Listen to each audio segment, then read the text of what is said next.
Welcome to my presentation for educational philosophy. We are what we think. Our thoughts are largely shaped by our common ideology, values, and structure that surrounds us. Education is a structure that significantly influences us during our formative years and for many continues into adulthood. But what is shaping education? What philosophies, ideologies, and common understandings are given emphasis or dominance through our schooling? And what are the results of these influences or dominance in our world? In the last 100 years, humanity has lived and suffered in a world that has experienced two world wars, the Cold War, Korean War, and Vietnam War, plus many other conflicts. As a new century dawned, a new war arose with it, the war of terrorism, and it continues to be a major concern of international security today. After the failure of our governments, social movements, and international organisations to prevent these wars, maybe it's time to consider a new global ideology, a new way of thinking, a new movement to disseminate knowledge and resources that create alternative approaches to conflict in recognition of the cost of war against humanity and Earth. Who we are, our characteristics and habits that shape our identity, are constructed by daily experiences, messages, and structure that surround us. A hugely significant source of these very influences is our educational journey from primary to high school. This presentation is about the option of peace education within our schooling. Peace education works within different levels of society.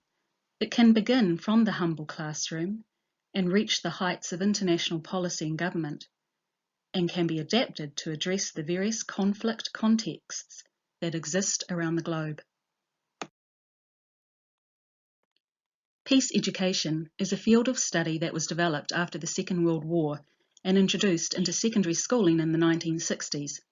It strongly focuses upon the goal of addressing and managing conflict with non-violent means and using the mode of education to cross international borders, understand and address violence in its multifaceted contexts, reduce civil war, and rebuild destabilised communities.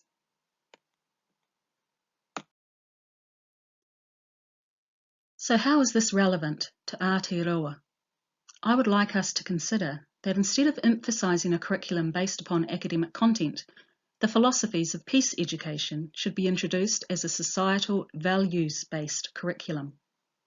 Threads such as social knowledge of politics and government, complex problem-solving skills to address forms of disagreement in social issues, critical thinking applied to a real-world context, negotiation skills and emotional intelligence to strengthen human relationships. These are all broadly defined concepts that were recently identified as missing in the New Zealand high school curriculum in an article titled Tertiary Education in the Real World. The article essentially claimed that this focus on academic content in the senior years of high school were leaving our young adults ill-equipped to manage the real world and its complexities.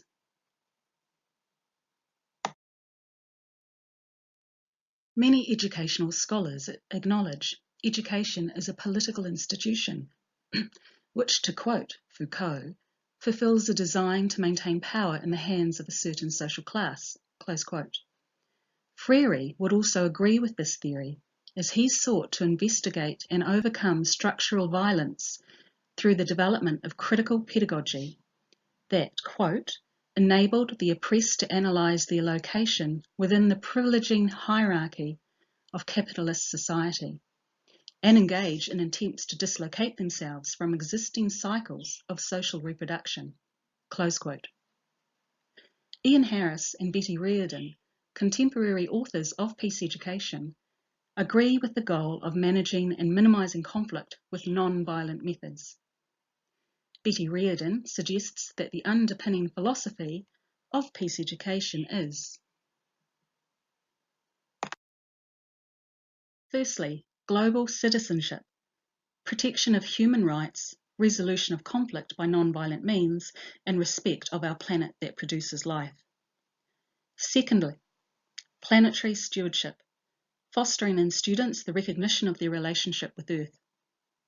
Thirdly, the humane relationship, recognising interconnections and interrelationships, peacemaking and rejecting forms of organised violence that prevent the achievement of peace. Harris created a framework that outlines the various contexts and goals of peace education efforts, and how education works to both recognise the presence of conflict, but also to minimise conflict, and through these efforts, create peaceful societies.